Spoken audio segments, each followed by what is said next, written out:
Vamos a 2 Corintios capítulo 13. 2 Corintios capítulo 13.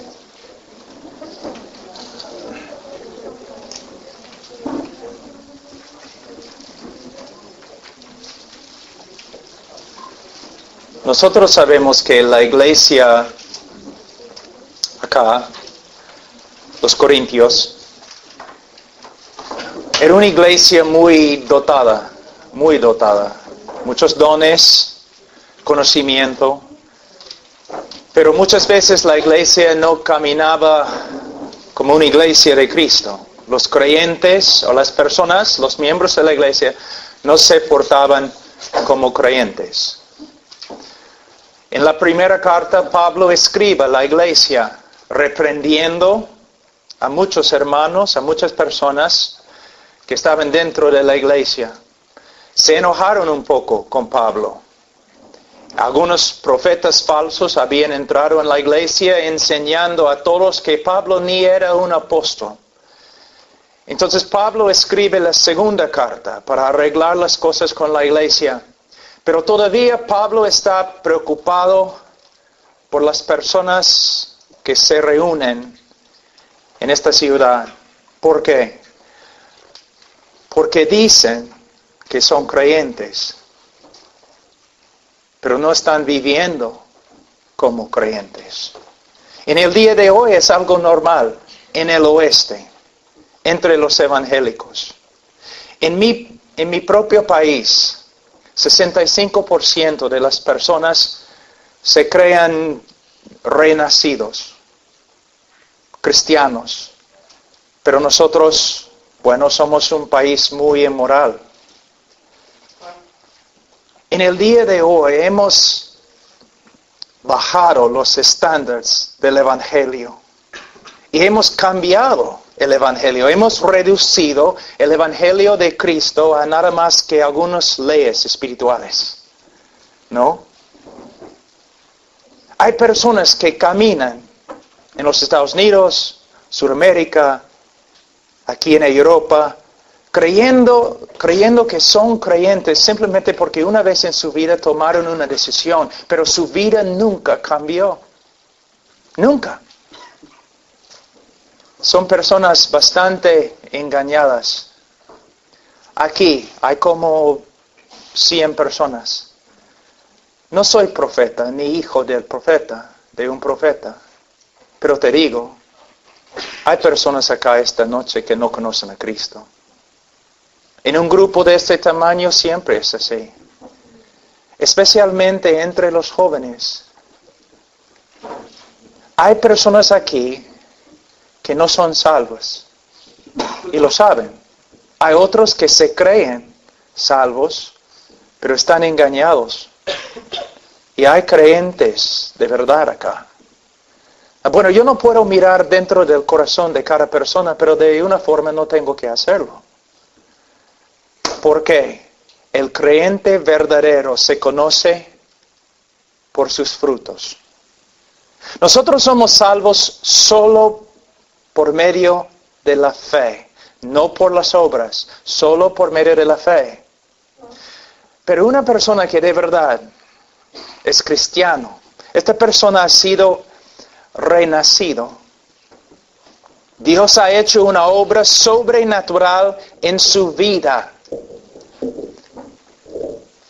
Cuando una persona viene a Cristo por medio de la fe, es el resultado de una obra sobrenatural de Dios.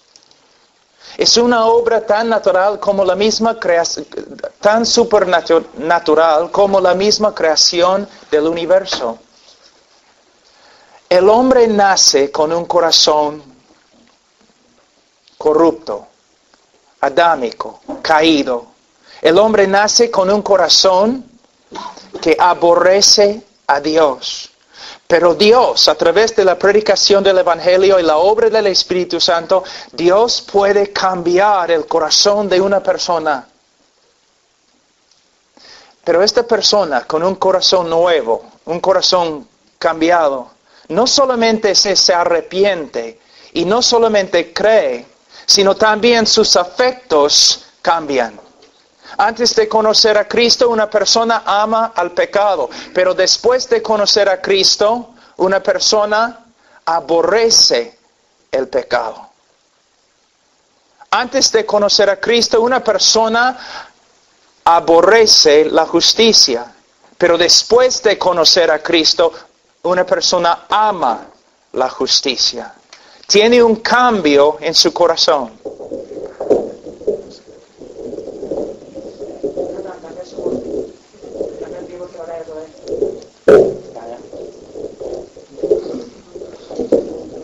Amén. Tengo una pregunta. ¿Tu corazón ha cambiado? ¿Amas la santidad? ¿Aborreces el pecado? ¿Te estás alejando más y más del mundo y acercándote más y más a Dios? Mira lo que Pablo dice. Si alguno está en Cristo, nueva criatura es. Si no eres una nueva criatura, no eres creyente. Aquí en capítulo 13 de 2 Corintios, versículo 5, Pablo está hablando a los que se dicen creyentes, pero no están viviendo como creyentes. Mira lo que él dice. Examinaos a vosotros mismos, si estáis en la fe. Probaos a vosotros mismos. ¿O no os conocéis a vosotros mismos que Jesucristo está en vosotros, a menos que estéis reprobados? ¿Qué está enseñando Pablo? Para tener la certeza de que de verdad somos salvos, debemos examinar nuestra vida. ¿Te das cuenta que en el cristianismo en el día de hoy personas hablan bastante de su decisión, ¿no? Yo tomé mi decisión, yo hice una decisión, yo oré, yo recibí a Cristo, yo levanté mi mano, Cristo me ha salvado. Pero Pablo aquí dice que para tener la certeza de nuestra salvación, la seguridad de nuestra salvación, debemos examinar nuestro estilo de vida. Pero ¿cómo vamos a hacerlo? Por medio de examinar mi vida a la luz de las Escrituras. Vamos ahora a 1 de Juan.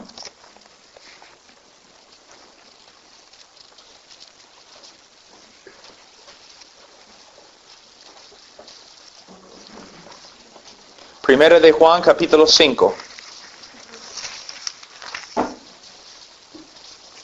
Versículo 13. Primera de Juan 5, versículo 13. Estas cosas os he escrito a vosotros que creéis en el nombre del Hijo de Dios, para que sepáis que tenéis vida eterna y para que creáis en el nombre del Hijo de Dios. Estas cosas. Cuando esta frase se refiere a todo el libro de Primera de Juan. Y si estudiamos cuidadosamente el libro, esta carta, encontramos que esta carta consiste de varias pruebas. Y que cada creyente debe examinarse a la luz de lo que Juan ha dicho acá. Él nos da algunas de las características más importantes de una persona que de verdad es cristiana. Y debemos comparar nuestro estilo, nuestra manera de vivir con lo que Pablo ha escrito acá. Y si vemos contradicciones, debemos tener miedo. De nuevo, yo no conozco a ustedes, pero en un grupo de ese tamaño, yo sé. Algunos de ustedes van a la iglesia. Aún saben cómo hablar como creyente. Pero cuando no estás en la iglesia, cuando estás con tus amigos, cuando estás a solas, tú no vives como creyente. Y no hay ningún deseo en tu corazón para seguir a Cristo de verdad. Tú estudias no las Escrituras, sino el mundo. Tú no quieres ser como Cristo, quieres ser como los demás en el mundo. Tú no aprendes de Cristo, sino aprendes de ellos. Estás engañado. Y si mueres esta noche vas a ir al infierno. Es un asunto muy serio, muy serio. Hay tantas personas en este mundo, tantas personas dentro de los evangélicos que se creen salvos, pero no son salvos. Y hay personas aquí, engañadas. Nunca debemos olvidarnos lo que Cristo dijo. Por sus frutos los conoceréis. Por sus frutos. No por medio de lo que sale de la boca. No por medio de su confesión. Porque muchos van a acercarse a Cristo en el día de juicio y van a decir, Señor, Señor. Y el Señor va a decir, apártense de mí.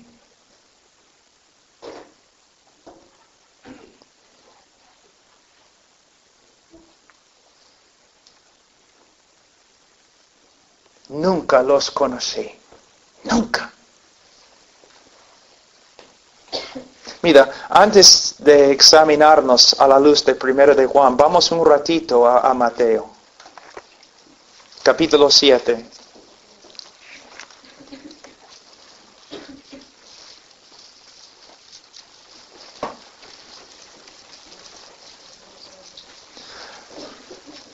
Mira, todos sabemos que Cristo era una persona llena del amor de Dios.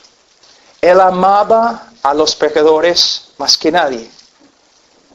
Ninguna persona puede acusar a Cristo de no tener amor en su corazón. Cristo vino a este mundo porque Él amó al mundo.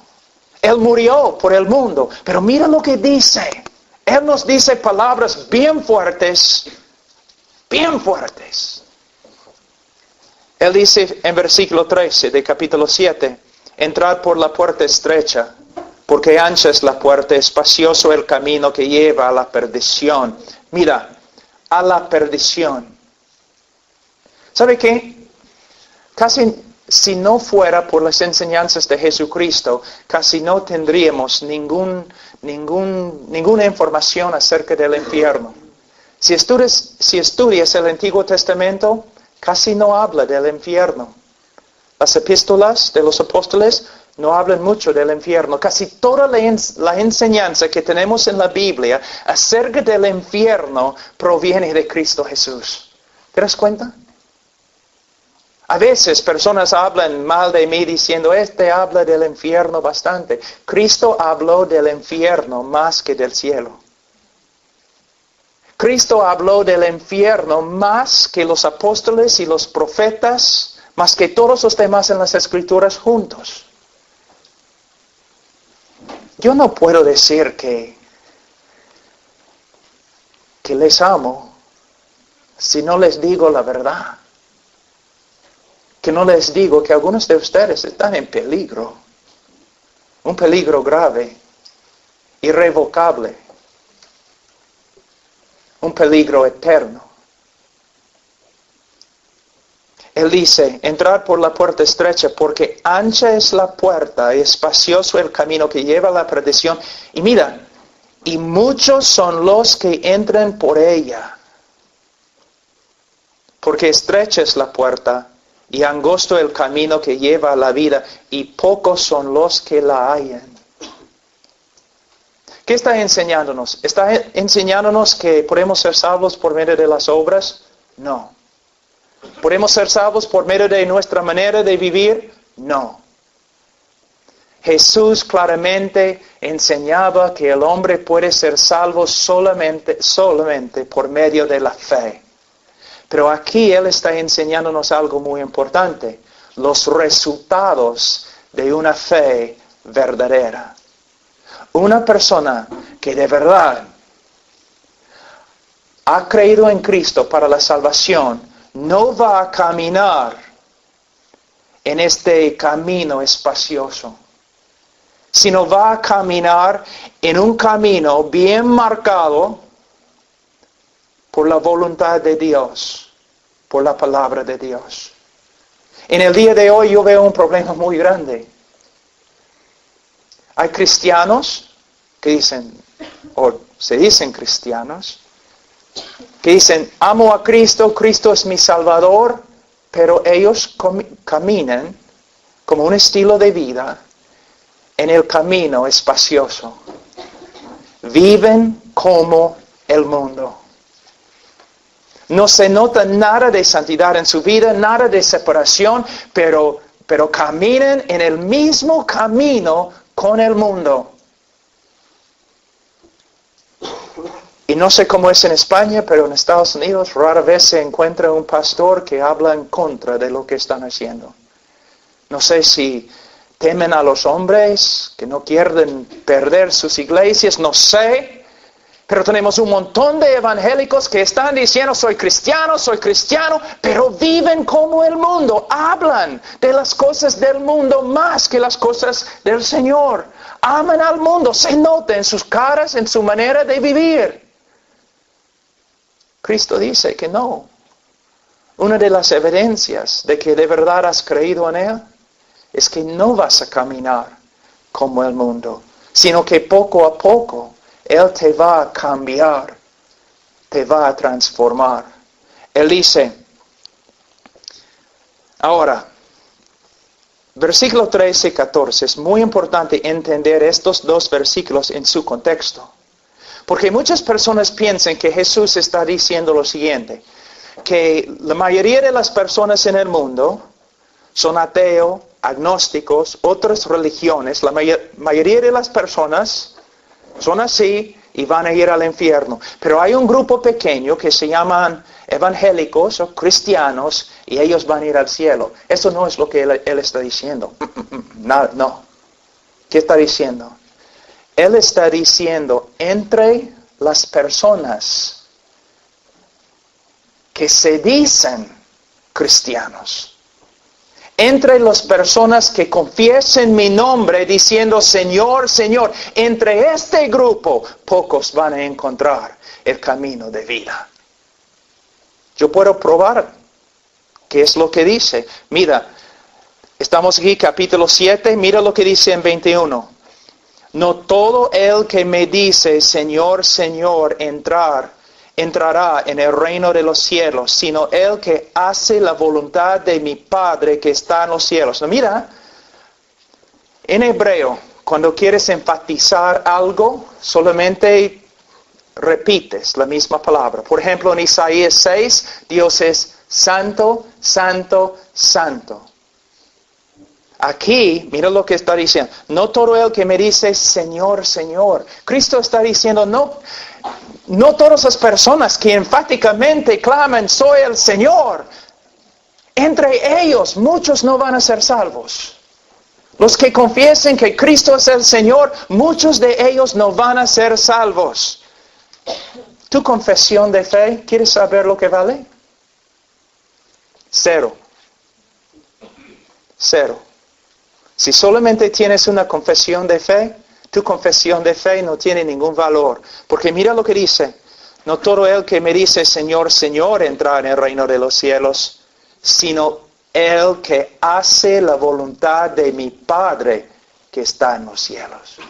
¿Haces la voluntad del Padre? De nuevo, tenemos que preguntarnos algo. ¿Él está hablando de salvación por medio de las obras? No. Él está diciendo lo mismo como Santiago, en el libro de Santiago. Que si una persona de verdad cree en Cristo y tiene una confesión verdadera, se va a manifestar en su manera de vivir. Su estilo de vida va a reflejar obediencia a la voluntad del Padre. Mira lo que dice En 22, muchos me dirán en aquel día, Señor, Señor, ¿no profetizamos en tu nombre y en tu nombre echamos fuera demonios, en tu nombre hicimos muchos milagros? Versículo 23, mira lo que dice. Entonces les declararé, nunca os conocí. Tú dices que tú conoces a Cristo. Está bien. ¿Cristo te conoce? Si yo voy a la Casa Blanca esta noche y digo, quiero entrar, ellos no van a permitir que yo entre. Si digo, bueno, pero yo conozco Barack Obama, yo lo conozco, todavía no voy a entrar. Pero si Barack Obama sale de la Casa Blanca y dice, yo conozco a Pablo Washer, yo voy a entrar.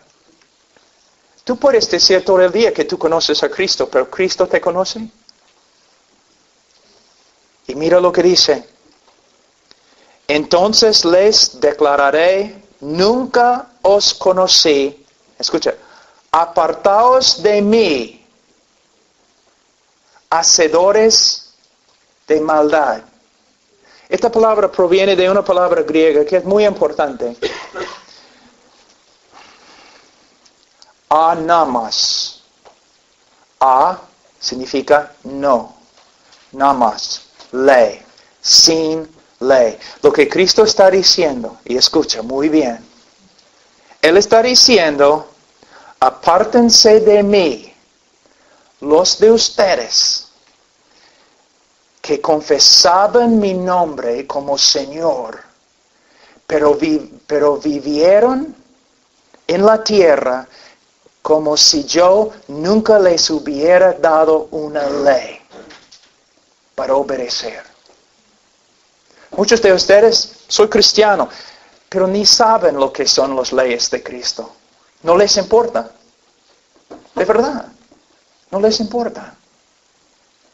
Cristo está diciendo, tú dices que eres mi discípulo, pero tú vives como si nunca te hubiera dado una ley para obedecer. Tú vives como quieres. Tú haces todo conforme a tus pensamientos. Todo conforme a la carne. Todo conforme a lo que el mundo está haciendo. Tú haces lo mismo, pero dices que yo soy tu Señor. Es una mentira. Apártate de mí. Algunos de ustedes en este cuarto, si mueren ahora, van a escuchar lo mismo. Porque tienen una fe que no produce ningún fruto.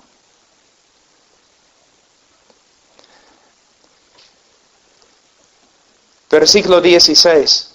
Por sus frutos los conoceréis. ¿Acaso se recogen uvas de los espinos o higos de los abrojos? Así todo buen árbol da buenos frutos, pero el árbol malo da malos frutos. No puede el buen árbol dar malos frutos, ni el árbol malo dar frutos buenos. Todo árbol que no da buen fruto es cortado y echado en el fuego, así que por sus frutos los conoceréis.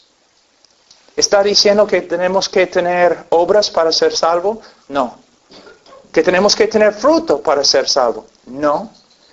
Él está enseñando que si somos salvos por medio de la fe, la evidencia de nuestra salvación va a ser los frutos. Entonces, ¿cómo podemos discernir si de verdad tenemos los frutos de un cristiano? Las características de un cristiano verdadero. Bueno, ahora, esta noche, vamos a comparar nuestra vida a lo que dice la palabra de Dios, para que tú mismo puedas juzgar. Les voy a enseñar las marcas, las características de un creyente verdadero. Y tú debes comparar tu vida a lo que dice la palabra. Y si estas características no se encuentran en tu vida, debes tener bastante miedo. Debes pensar, debes orar debes arrepentirte, debes venir a Cristo. Ahora, primera de Juan, capítulo 5 de nuevo. Mira, el propósito de esta carta. Cuando Juan escribió el Evangelio de Juan, en la parte final, él nos escribe el propósito de su Evangelio, para que todos crean que Jesús es el Cristo. Ahora en esta carta, él también nos enseña cuál fue su propósito en escribir la carta. Y él dice, estas cosas, el libro de Juan, primero de Juan, estas cosas os he escrito a vosotros que creéis en el nombre del Hijo de Dios, para que sepáis que tenéis vida eterna. Entonces vamos a empezar la examinación. Primero de Juan, capítulo 1. Él dice en versículo 5, este es el mensaje que hemos oído de Él y os anunciamos. Dios es luz y no hay ningunas tinieblas en Él. ¿Qué significa? Cuando la Biblia dice aquí, en 1 de Juan, que Dios es luz, bueno, sí significa que no tiene pecado, que es santo, pero más Juan está hablando de la revelación de Dios. Lo que él está enseñando es lo siguiente. Dios no es un Dios esotérico, oscuro, escondido. Dios nos ha revelado quién es y lo que Él espera de nosotros. Dios nos ha revelado su voluntad. ¿Ok? Vamos a seguir.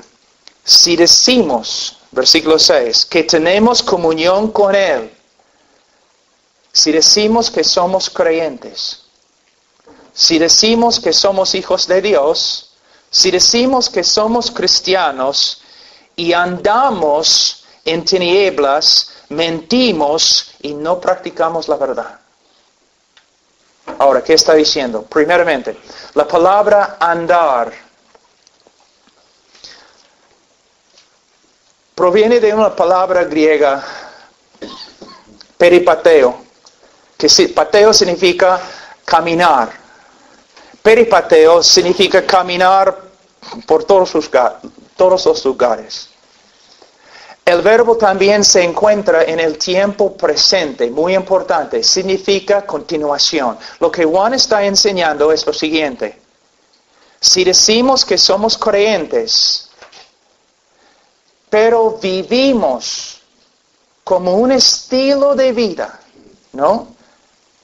Vivimos de una manera que contradice lo que Dios nos ha revelado acerca de sí mismo, que contradice lo que Dios nos ha revelado en su ley. Mentimos cuando decimos que somos creyentes. ¿Me entienden? ¿Claro? ¿Mi español está bien? Si decimos que somos creyentes, pero nuestro estilo de vida contradice lo que Dios nos ha mostrado acerca de sí mismo y acerca de su voluntad, mentimos cuando decimos que somos creyentes. Ahora, hay que entender este pasaje. Él está hablando de un estilo de vida. ¿Qué significa?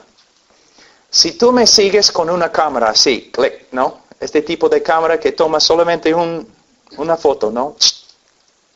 Entonces tú puedes estar detrás de mí todos los días. Y un día, cuando me enojo o algo así, o no tengo paciencia con mis hijos o algo así, tú puedes tomar la foto. ¡Clic! Y tú puedes decir a todo el mundo, basado en este texto, Pablo Washer no es cristiano. Mira su cara, tanto enojo, impaciencia, mira. Pero no sería la verdad. No es una evidencia buena de verdad cómo soy. Has tomado solamente una foto. Pero si tú me sigues un año, 24 horas al día con una cámara de video, entonces vas a ver no un momento en mi vida, sino un estilo de vida. Y en este año, aunque soy creyente, vas a ver que sí, fallo, peco, tengo que luchar contra el pecado, vas a ver eso. Pero en mi estilo de vida vas a ver un hombre diferente que un mundano.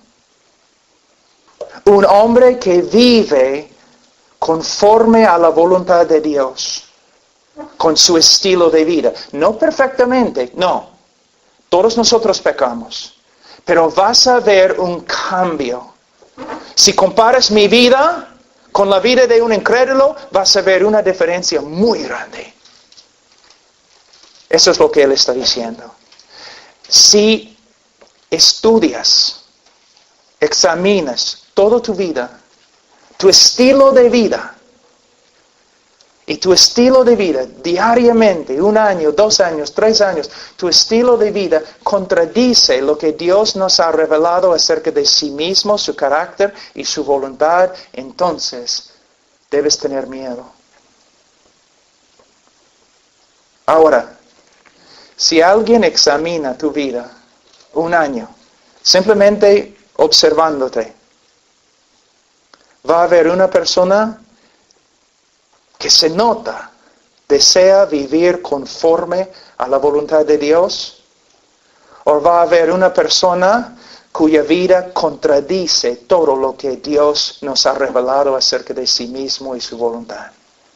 ¿Tu estilo de vida ha cambiado? Es una buena pregunta.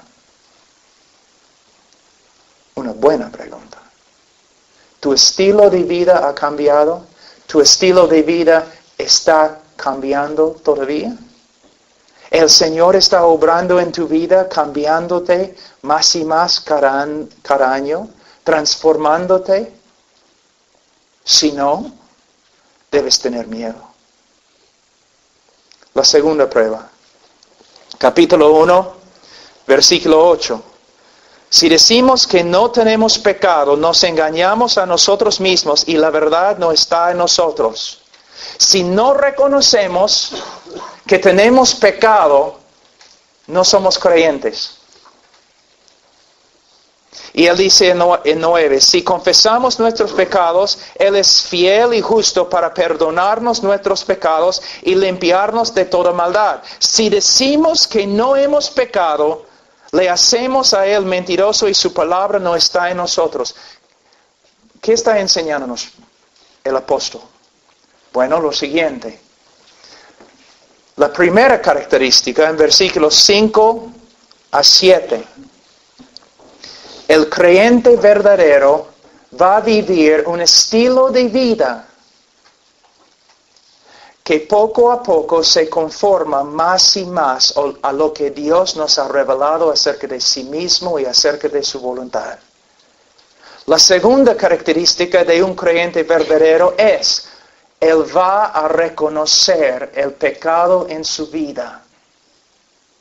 Él va a vivir una vida de arrepentimiento y él va a practicar la confesión. Un creyente es una persona de una forma quebrantada, que siempre está reconociendo sus fallas, arrepintiéndose de sus fallas y confesando sus fallas a Dios y aún a los hermanos. Es una persona que puede discernir cuando peca. Ahora, es interesante. No sé cómo ustedes hacen aquí en España, pero en los Estados Unidos cuando estoy predicando, de vez en cuando el Espíritu Santo comienza a obrar. Y muchas veces cuando estoy predicando, personas empiezan a llorar, quebrantarse. Algo interesante. Cuando el Espíritu se mueve así, entre los que se dicen cristianos, es interesante que las personas más santas, más dedicadas en la iglesia, son las personas que se quebrantan llorando con respecto a su pecado. Y los cristianos más carnales y mundanos no lloren, no se quebranten, están allí sentados felices. Lo que estamos viendo es la diferencia entre un cristiano verdadero y un cristiano falso. Un cristiano no es perfecto. Un cristiano va a luchar con el pecado toda su vida. Un cristiano puede caer en el pecado, pero un cristiano no puede vivir constantemente, año tras año, practicando el pecado como un mundano, sin disciplina o sin quebrantamiento. El cristiano verdadero, cuando peca, Dios, su Padre, le va a hablar. La palabra confesión, ¿sabe lo que significa? Muchas personas piensan que la confesión es simplemente Dios, perdóname, he pecado. Eso no es confesión. Confesión proviene de la palabra griega homologeo. Homologeo.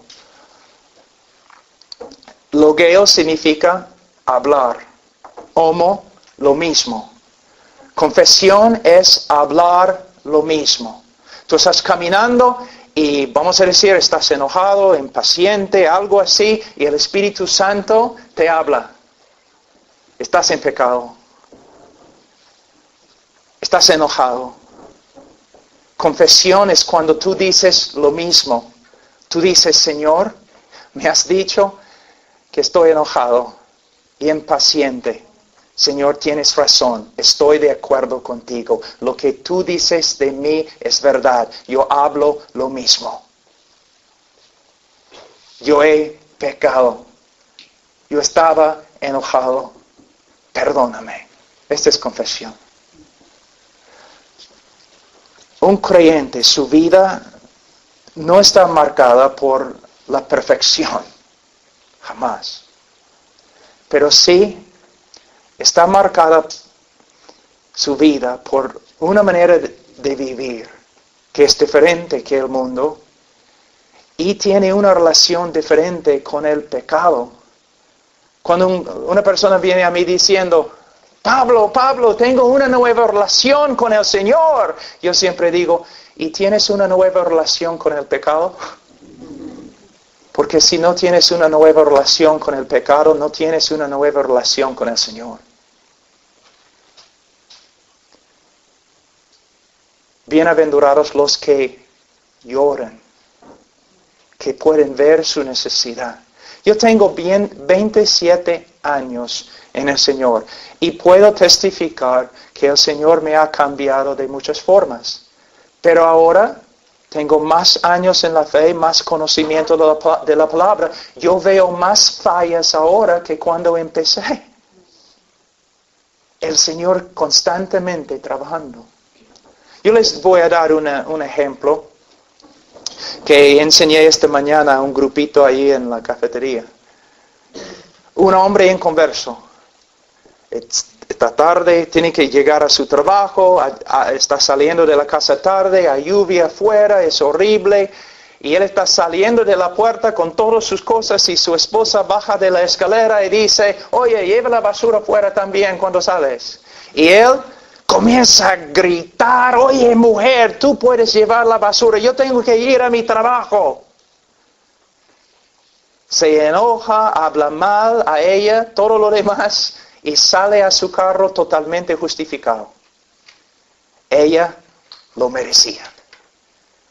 Él no puede ver su pecado, nada. Él va a su trabajo, tranquilo, está bien. Pero vamos a decir 6 meses después se convierte. Entonces, mismo escenario. Él va a llegar tarde para su trabajo, está saliendo de la casa tarde. Está lloviendo afuera, su esposa, ¿no? Con pelo como medusa, saliendo de su cama. Dice, oye, lleva la basura contigo, tienes que llevar la basura. Y él, antes de pensar, comienza a gritar, oye mujer, no puedes ver que está lloviendo, voy a llegar a mi trabajo tarde, tú debes llevar la basura. Tú dices, ¿cuál es la diferencia? El momento que él habla así, es como un cuchillo ha traspasado su corazón. Una náusea. Él sabe que ha hecho mal. Casi no puede respirar. pero quizás se endurece, ¿no? No quiere pedir disculpas, no quiere pedir perdón. Entonces sale al carro, pero sufriendo, bajo la convicción del Espíritu Santo. Sube al carro, está peleando, ¿no? No voy a pedir perdón. Llega a su trabajo, empieza a trabajar, no puede trabajar, ni puede pensar. Solamente él sabe que ha pecado contra Dios y ha pecado contra su esposa y no encuentra descanso o paz hasta que llame a su esposa y dice, mi amor, perdóname, he pecado. Y ella dice, no está bien, no está bien. Perdóname, necesito escuchar las palabras, perdóname. Sí, esposo, te perdono. Ya.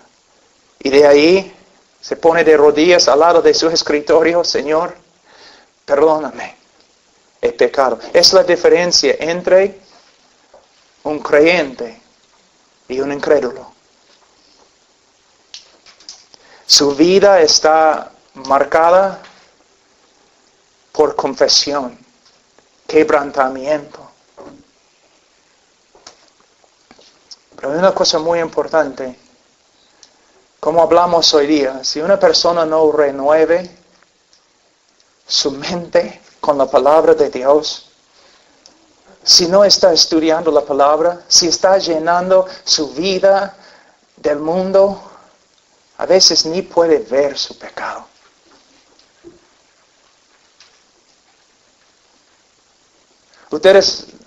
Algunos de ustedes sí, pero la mayoría no sabe cuán difícil es predicar. Aún predicando, a veces digo algo y el momento que lo digo, yo sé que estaba mal. Y mientras estoy predicando tengo que pedir perdón. Y a veces tengo que dejar de predicar un ratito y pedir perdón de la congregación. A veces mis hijos, nosotros homeschool, estoy enseñando a mis hijos la matemática y después de 15 minutos mi hijo todavía no puede resolver el problema y estoy ahí impaciente. Y tengo que decir, oye hijo, he pecado contra ti, perdóname. Te perdono, papá. Ya, entonces voy a ponerme de rodillas acá. Señor, perdóname por mi impaciencia. El creyente peca, el creyente no puede vivir con su pecado. Porque el Espíritu Santo es fiel. Y Dios es un Padre muy, muy bueno que disciplina a sus hijos. Y la Biblia dice, si tú te dices cristiano, pero Dios no te disciplina, no eres cristiano. Una de las marcas más grandes del amor de Dios es que nos disciplina y no permite que nosotros, sus hijos, andemos en pecado. Ahora, otra prueba.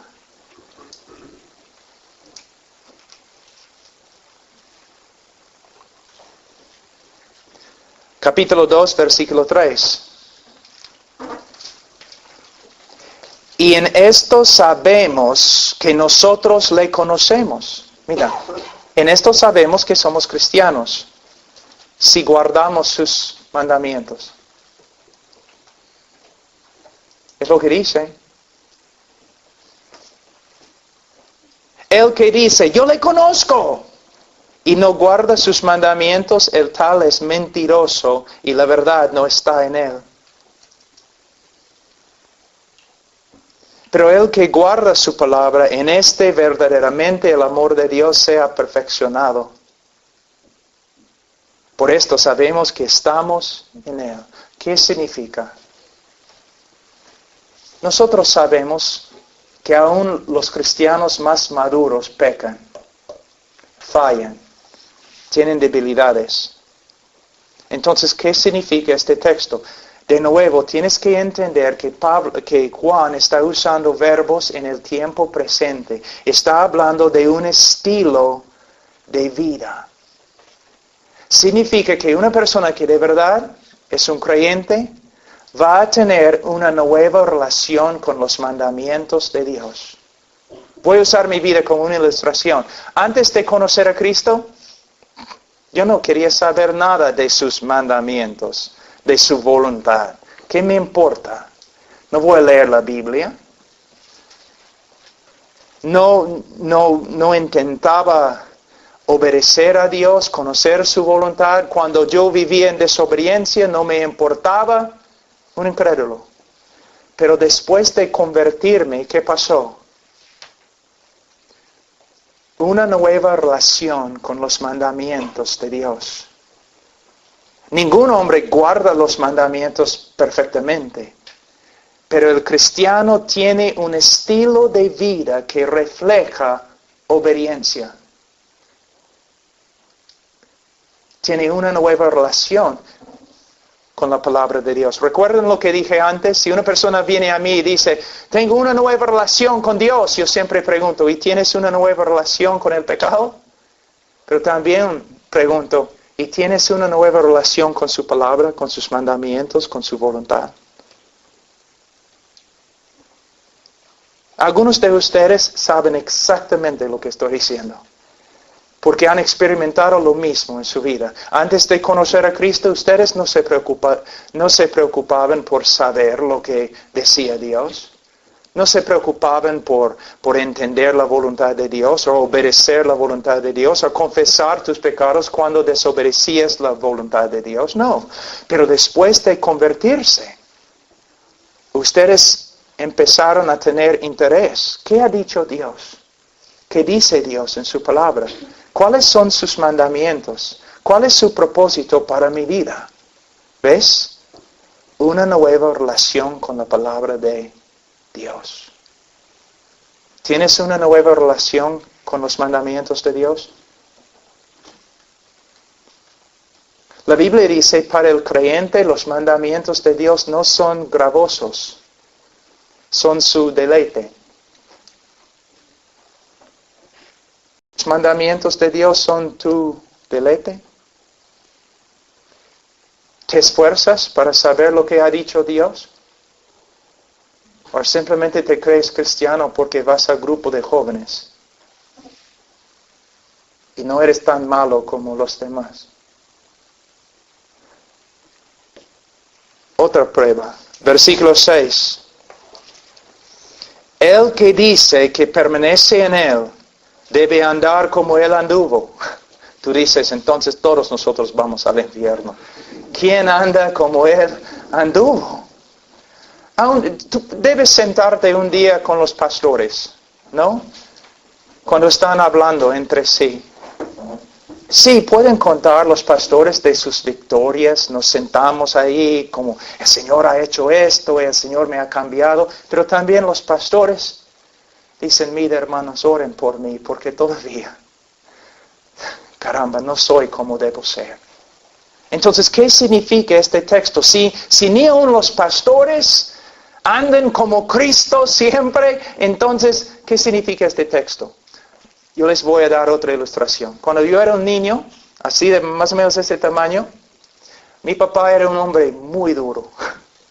Y él, cada mañana, como las 5:30 en la mañana, él entraba a mi cuarto y me decía, Pablo, levántate, no hay descanso para los malos. Y mi papá era muy duro. Si él dice, levántate, tú debes levantarte. Entonces yo me levantaba y nosotros salíamos a dar alimentos a los caballos, a las vacas, especialmente en el invierno con la nieve. Y mi papá era un hombre grande y caminaba no así. Y yo como un niño, yo quería ser igual, como mi papá, ¿no? Entonces yo tenía un balde así con agua, llevando agua a los caballos, y mi papá, yo estaba tratando de caminar como él. Como una araña borracha o algo. No, cayéndome y todo lo demás. Pero mira, una persona viendo eso podría haberse burlado. Pero no había duda que había un niño que quería caminar como su papá. Se notaba. A pesar de su debilidad, a pesar de sus fallas, viendo la vida de este niño, no había ninguna duda. El niño quería ser como su papá. Es lo que significa este texto. Cuando una persona ve el estilo de tu vida. Esta persona va a decir, mira, esta persona, a pesar de sus fallas y todo lo demás, esta persona se nota. Él quiere ser como Cristo. Él quiere andar como Cristo. Él quiere reflejar la misma vida de Cristo. ¿Pueden ver esto en ti? Una pasión, un deseo de vivir, de caminar como Cristo. O simplemente van a ver una persona como cualquier otra persona mundana, incrédula.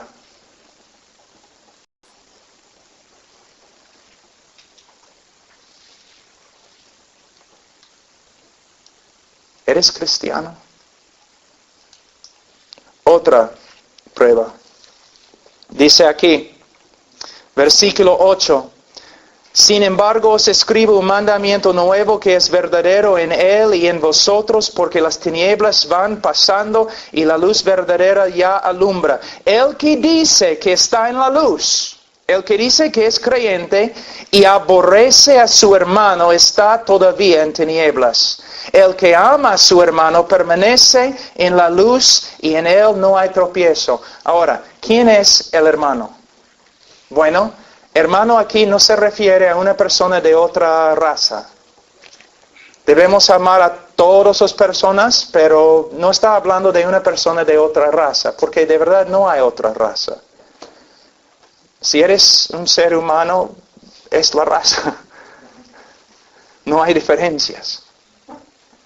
No está hablando de la necesidad de amar a los pobres. El hermano aquí no se refiere a una persona pobre, aunque debemos amar a los pobres. Aquí, la palabra hermano en el contexto se refiere a otros cristianos. Ahora, es muy importante.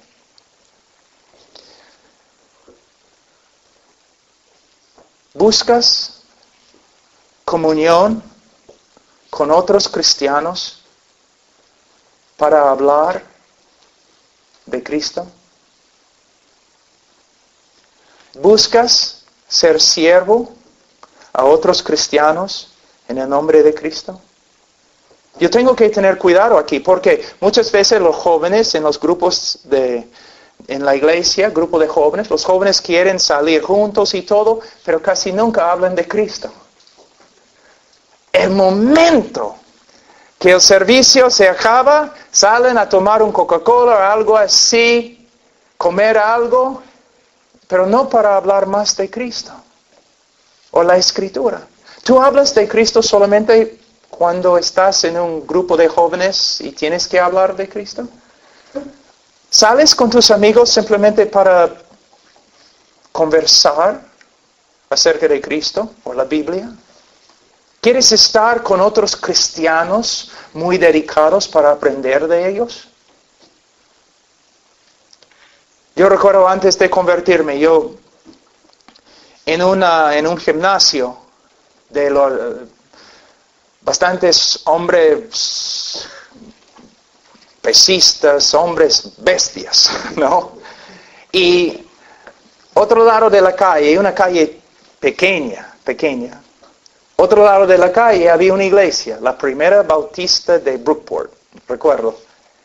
Y cada miércoles en la noche, como a las 6:30, los hermanitos comenzaron a llegar a la iglesia.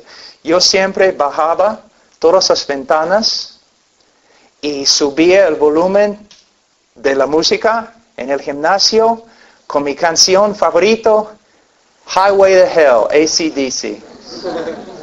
Solamente para fastidiar a los hermanitos. Sí.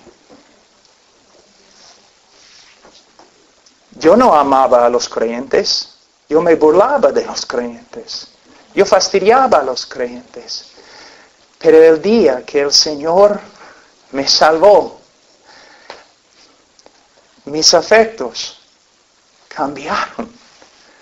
Yo quería estar con creyentes, hablando de Cristo, comunión, compañerismo, ir a la iglesia, escuchar los sermones del pastor,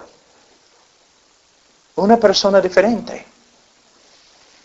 Yo voy a verles algo muy importante, que no solamente vas a aprender algo acerca de lo que significa amar a un hermano, también vas a aprender algo acerca de cuán peligroso es interpretar las Escrituras a la ligera. Vamos a Mateo.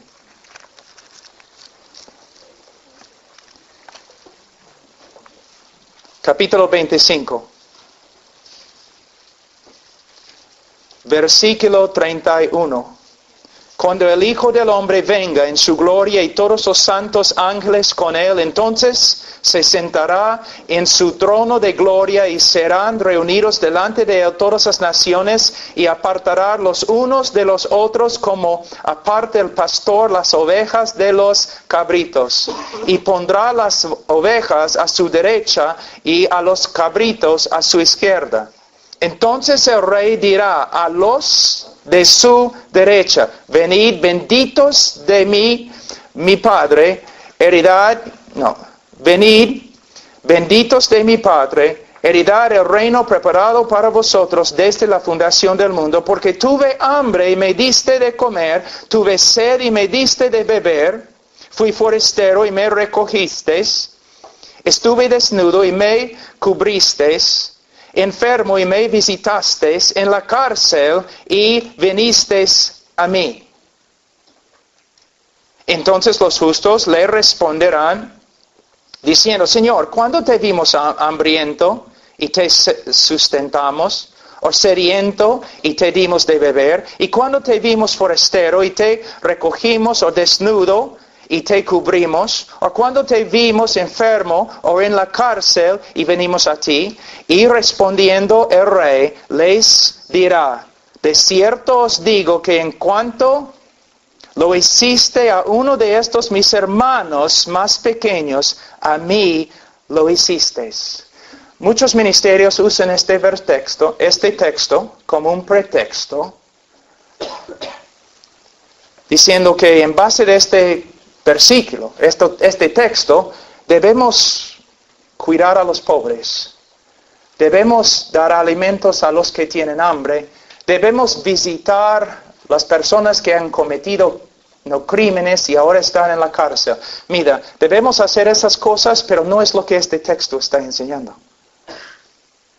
Jesús no está diciendo: mira, yo era un ladrón en la cárcel y me visitaste.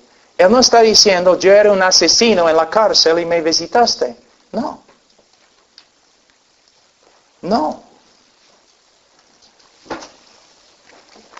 Él está hablando de una cosa completamente diferente. ¿Ves? Siempre tú has escuchado el texto interpretado así, ¿no es cierto? Pero lo que él está enseñando es algo completamente diferente. En la época de los primeros 3 siglos de la iglesia tenía que esconderse en Roma, porque era ilegal ser creyente. Entonces vamos a decir que nosotros somos creyentes como 20 y nosotros salimos al bosque para tener un servicio. Y como medianoche terminamos el servicio y cada uno de nosotros va por su camino a su casa.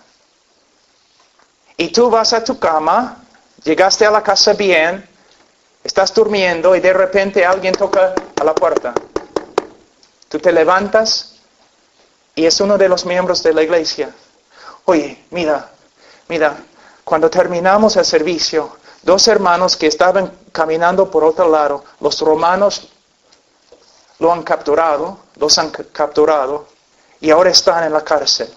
En esta época, si una persona estaba en la cárcel, no recibía comida, ni agua, ni ropa, ni medicina. Si los hermanos fueron capturados, probablemente los romanos los golpearon bien feo, quizás aún con un látigo, y están en la cárcel ahora, quizás al punto de morir, no tienen ropa, no tienen medicina, están sufriendo y necesitan comida y agua. Entonces los hermanos se reúnen de nuevo, como a las 4 de la mañana. Tenemos que hacer algo, los hermanos van a morir. Y un joven en la iglesia cristiano dice, yo voy. Y el anciano dice, está bien, joven, pero tienes que saber algo. Si tú llevas la comida y la medicina y la ropa a nuestros hermanos en la cárcel, los romanos también van a ver que tú eres creyente y probablemente te van a capturar también. Jesús está diciendo, el verdadero cristiano va a ir a la cárcel, va a llevar las cosas, va a arriesgar su vida, porque su amor es tan grande para sus hermanos, así es sus hermanos. Es lo que Jesús está enseñando. Que una de las evidencias más grandes de un cristianismo verdadero es que amas a los demás creyentes. Y tienes la buena voluntad de servir a los creyentes, aunque te cueste tu vida. ¿Puedes ver cómo puedes malinterpretar un texto?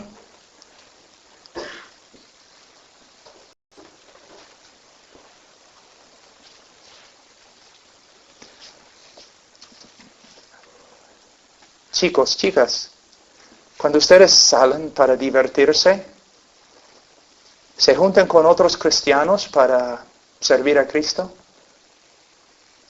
¿Para servirse el uno al otro? ¿Para hablar de Cristo? ¿Qué hacen? A veces se juntan jóvenes una noche en la casa de alguien solamente para tener un tiempo de adoración.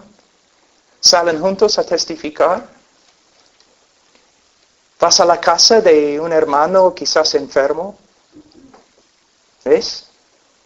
Una de las evidencias más grandes del cristianismo verdadero es que amas y sirves a los hermanos. Vamos, tenemos tiempo para una prueba más, creo. Vamos a...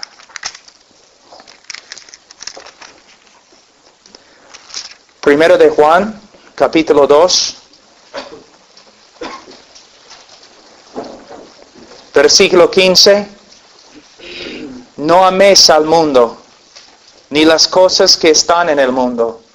Si alguno ama al mundo, el amor del Padre no está en él.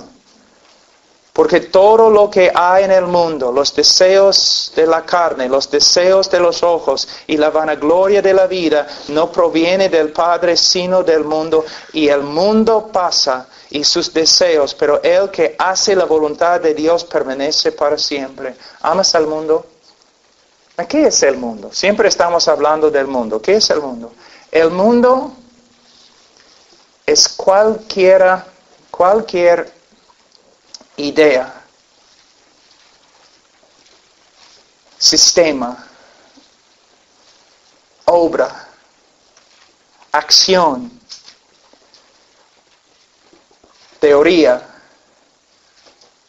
cualquier cosa que contradice la voluntad de Dios. Les voy a dar algunos ejemplos. Un hombre que trabaja para enriquecerse.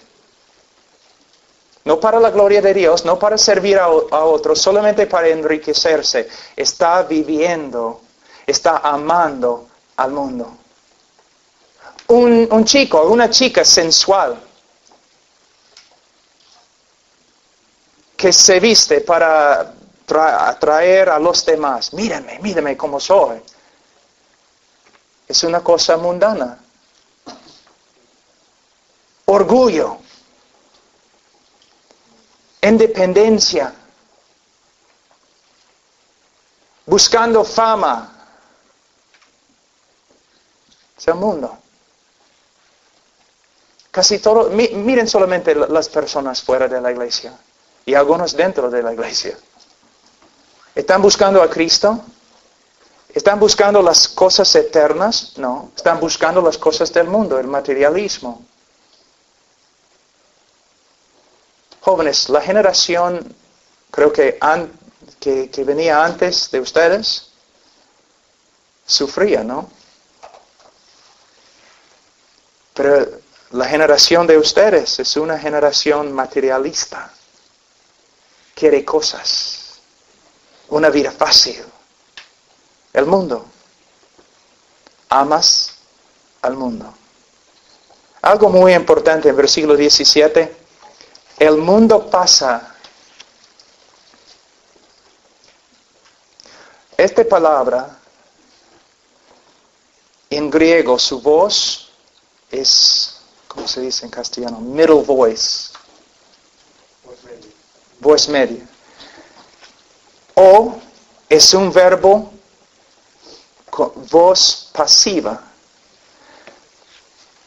Que el mundo pasa puede significar que simplemente el mundo está pasando.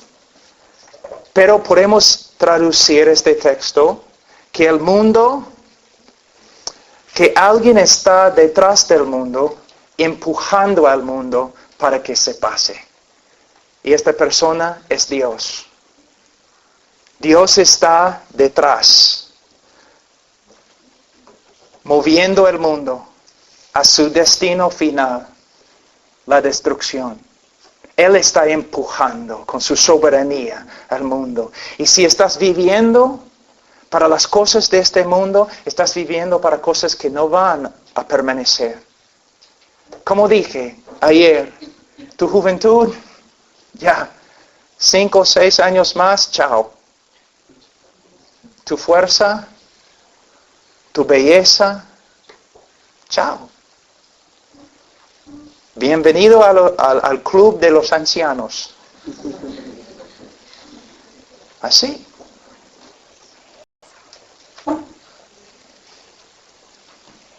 Ahora,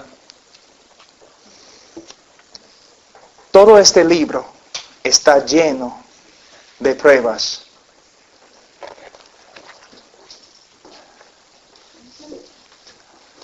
Algunos de ustedes tienen que despertarse. Están jugando con el cristianismo. Se dicen creyentes. Viven como mundanos.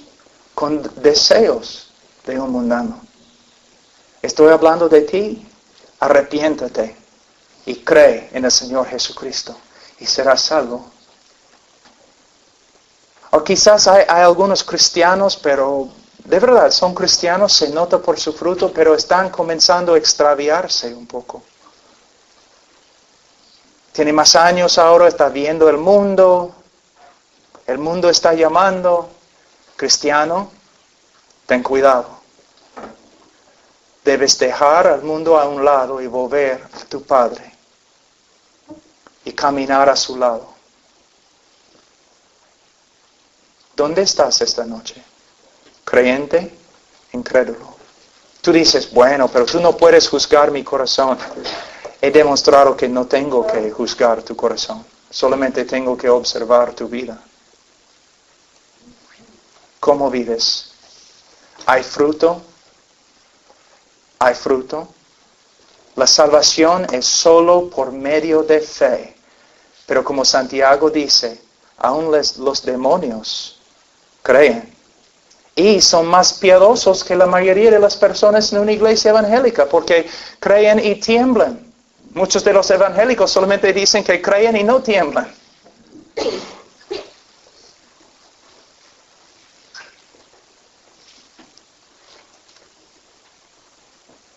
A veces el Señor manda a una persona para que hable contigo.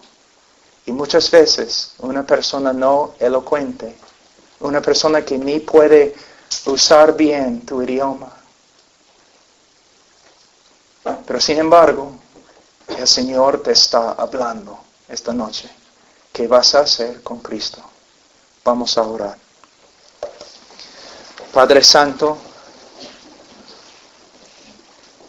Señor, yo oro por estos jóvenes. Yo sé que hay jóvenes aquí, Señor, que te aman. Hablando hoy día con varios jóvenes, Señor, aún yo podía notar el amor de Cristo en ellos. Pero Señor, no he hablado con todos. Y yo sé, Señor, en un grupo de este tamaño, siempre hay personas que confiesan tu nombre, pero tú no los conoces. Oh Señor, que esta noche el Espíritu Santo, que Él les muestre su pecado y su necesidad de Cristo. Que esta noche sea su noche de salvación. Señor, obra aquí. Y Señor, si hay hijos tuyos extraviándose, Señor,